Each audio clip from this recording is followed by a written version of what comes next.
முதலமைச்சருக்கு ஒன்னும் யாரையும் கைது செய்து விட வேண்டும் என்கிற நோக்கம் இருப்பதாக டே ஒன்ல இருந்து தெரியுது. அன்னைக்குமே நீங்க ஊடகத்தை சேர்ந்த நண்பர்கள் எல்லாம் கேட்டப்போ கூட நாங்க அந்த ஆணையத்தோடைய அறிக்கை வந்த பிறகுதான் நாங்க மற்ற இதெல்லாம் முடிவெடுப்போம்னு சொல்லியிருக்காங்க. 41 உயிர்கள் அநியாயமாக உயிர் திறந்திருக்கிற நேரத்தில் எஃப்ஐஆர் போட வேண்டிய அவசியம் இருக்கு. அதுல கைதுகள் செய்ய வேண்டிய அவசியமும் அரசாங்கத்துக்கு இருக்கு. இது ஏதோ நான் அரசாங்கத்துக்கு ஆதரவா பேசுறேன்னு இல்ல, நடக்கிறதா நான் உங்களுக்கு தெரியும். நியூட்ரலா நம்ம பாக்குறப்ப, ஒரு குடிமகனா பாக்குறப்ப எல்லாம் சரியாதான் நடக்குது. இதுல தாவேக்கா ஒன்னும் திட்டமிட்டு இது செய்யல. இது ஒரு விபத்து தான். அவர்கள் கூட்டம் ஏற்பாடு பண்ணியிருக்கிறார்கள். ஆர்வத்துல அந்த நிர்வாகிகள்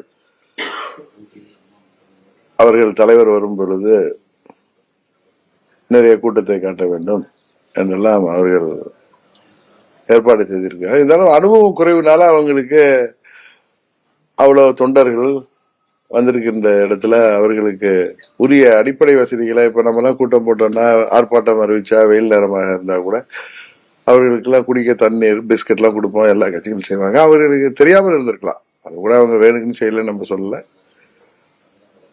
அதற்கு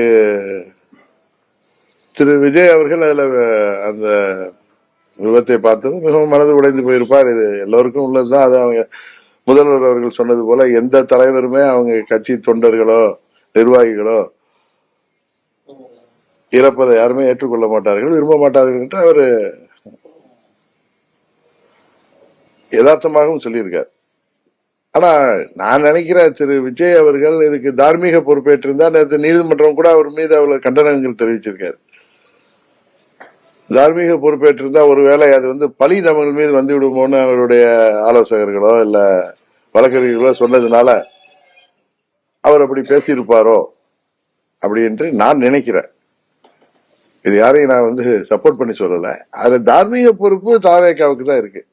அவர்கள் ஒன்னும் திட்டமிட்டு எந்த முயற்சியும் செய்யவில்லை என்றாலும் தார்மீக பொறுப்பை தாவேக்கா ஏற்றிருந்தால், அதன் தலைவர் ஏற்றிருந்தால், இது இவ்வளவு தூரம் நீதிமன்றத்துல போய் உயர்மன்ற நீதி அரசர் கூட இவ்வளவு வருத்தம் தெரிவித்திருக்கின்ற அளவுக்கு, கண்டனம் தெரிவித்திருக்கிற அளவுக்கு சென்றிருக்காது. இருந்தாலும் நடந்தது எல்லாம் நடந்துட்டு. இதுல என்ன ஒண்ணுன்னா, நிறைய தலைவர்கள் இதுல நண்பர் சீமான்லாம் எதுலையுமே உணர்ச்சி வசப்பட்டு பேசக்கூடியவர் கூட அதுல எல்லாம் ரொம்ப சரியாக பேசினார். முதல் நாள்ல இருந்து இன்று வரை அவர் அவருடைய கருத்துக்கள் சரியாகத்தான் இருக்கு. ஆனா வழக்கம் போல அண்ணன் பழனிசாமி அந்த பதவி வெறியில 4 ஆண்டு முதலமைச்சராக இருந்து மக்கள் வரி பணத்தை எல்லாம் ருசித்தவர்கள் அந்த ருசி கண்ட பூனை மாதிரி எப்படியாவது பதவிக்கு வந்து விட வேண்டும், அதிகாரத்தை கைப்பற்றிவிட வேண்டும். பதவி ஆசையெல்லாம் தாண்டி பதவி வெறியில அவர் பேசுவதும், அவர் என்னமோ ஆட்சியாளர்கள் தான் இதற்கு காரணம், ஆளுங்கட்சி தான் காரணம், இதுல சதி இருப்பது போல அவர் எடுத்துக்கொண்டு ஆடு நினைவுன்னு ஓனாய் அழுகிறது போல தாவேக்காவிற்காக அவர் வக்கீல போல வாதப்பட்டு இருக்காரு. நம்ம ஊர்ல சொல்லுவாங்க, வீடு பத்திக்கிட்டு எறிகிறப்ப சுருட்டுக்கு நெருப்பு கேட்ட மாதிரி அவர் கூட்டணி கணக்க எல்லாம் அந்த நேரத்துல இன்னும் அவங்க போன சனிக்கிழமை நேரம் அந்த 41 பேரும் நம்மை போல் நன்றாக உயிரோடு இருந்திருக்கக்கூடியவர்கள் இன்றைக்கு உயிரோடு இல்லை. அதையெல்லாம் கூட அவர் பொருட்படுத்தாமல் அவர் வழக்கம் போல அவருடைய நடவடிக்கை அநாகரிகமாக இருக்கிறது. கூட்டணி கணக்குகளை பேசி, இது கூட்டணி பேசுகிற நேரமா? திரு விஜய் அவர்கள் கூட்டணி பற்றி பேசக்கூடிய மனநிலையில் இருப்பாரா? நான் கூட ஊடகங்கள் எல்லாம் பாக்குற சில செய்தி எல்லாம் கூட்டணி சம்பந்தமா பேசுறாங்கன்னு. நிச்சயம் யாருமே இந்த நேரத்துல இத்தனை பேர் பலியாகி இருக்கிறார்கள், இன்னும் அவர்கள் கட்சி நிர்வாகிகள் எல்லாம் கைது செய்யப்பட்டிருக்கிறார்கள், நீதிமன்றம் கண்டனம் தெரிவித்திருக்கிறது.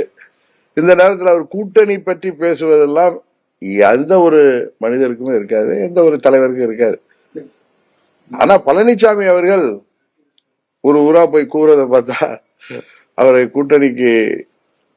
கூட்டணி வர வேண்டும் என்று நினைப்பது தவறில்ல. எப்படியாவது ஆட்சிக்கு வரணும்னு பழனிசாமி தலைகீழ நின்னாலும் இந்த முறை அவரை வீழ்த்தாமல் அம்மா மக்கள் முன்னேற்ற கழகம் ஓயாது. தமிழ்நாடு முழுவதும் எங்கள் தொண்டர்கள் அவருடைய அந்த ஓனாய் வேஷத்தை பார்த்து கொண்டுதான் இருக்காங்க. ஏன்னா துரோகத்திற்கே பெயர் பெற்றவர். இன்றைக்கு அவர் தூத்துக்குடி ஸ்டெர்லைட் ஆலை வேகத்துல 13 பேரை துப்பாக்கியால குருவிய சுடுறது போல சுட்டு மரணமடைந்த சமயத்துல இவர் அங்கு செல்லவில்லை. ரொம்ப நாள் கழிச்சு பயந்து கொண்டு, காவல்துறை கையில இருந்தாலும் பயந்து போனாரு. அன்றைக்கு சேலத்தில் இருந்தவர் நான் தொலைக்காட்சியில பார்த்து தெரிந்து கொண்டேங்கிறார். ஆனா இந்த விஷயத்துல முதலமைச்சர் பார்த்த உடனே சென்று விட்டார். இன்றைக்கு கூட நான் அதை அரசியலாக பேச விரும்பவில்லை. ஆனால் சில கட்சி தலைவர்கள் இந்த விஷயத்திலே அரசியலாக்குவதும், அந்த குடும்பங்கள்லாம் தொலைக்காட்சிகளையோ இந்த செய்திகளை பத்திரிகைகளை படித்தா எவ்வளவு வருத்தப்படுவார்கள். நமது வீட்டில் சாவிர இளவு இருந்திருக்கு, இவங்க நம்மளை வைத்து அரசியல் செய்கிறார்களே என்று எண்ணுகிற அளவுக்கு மிகவும் மோசமான நிலையில சில தலைவர்கள் பேசுவதும், இதுல என்ன சதி இருந்துட முடியும்? இது ஒரு விபத்து. இதுல திட்டமிட்ட சதியோ ஏதோ இருக்காது. அது ஒரு கூட்டுறாங்க, நெரிசல் அதிகமாகுது. அந்த நெரிசல்ல நிறைய பேருக்கு தண்ணீர் இல்லாததுனால அவர் மூர்ச்சை ஆகிறார்கள், அதுல மிதிப்படுறாங்க. இதான் நடக்குது, பாக்குறோம் நம்ம. இதை கடந்த ஒரு வாரமாக இதை வைத்துக்கொண்டு எவ்வளவோ அரசியல் செய்து கொண்டிருக்கிறார்கள். அதையெல்லாம் தமிழ்நாட்டு மக்கள் பார்த்து கொண்டுதான் இருக்கிறார்கள். இதற்கெல்லாம் உச்சத்துல போய் பழனிசாமி கூட்டணிக்காக போய் ஒரு ஊரா போய் அவர் எதிர்கட்சி தலைவர் என்கிற முறையில ஆளுங்கட்சியை சாட்டுறது வேற. ஆனா அவர் என்னமோ அது ஆளுங்கட்சி தான் காரணம் என்று சொல்கின்ற அளவுக்கு அவர் சொல்வது உண்மையிலேயே ஒரு தரம் தாழ்ந்த அரசியலாகத்தான் தெரியும்.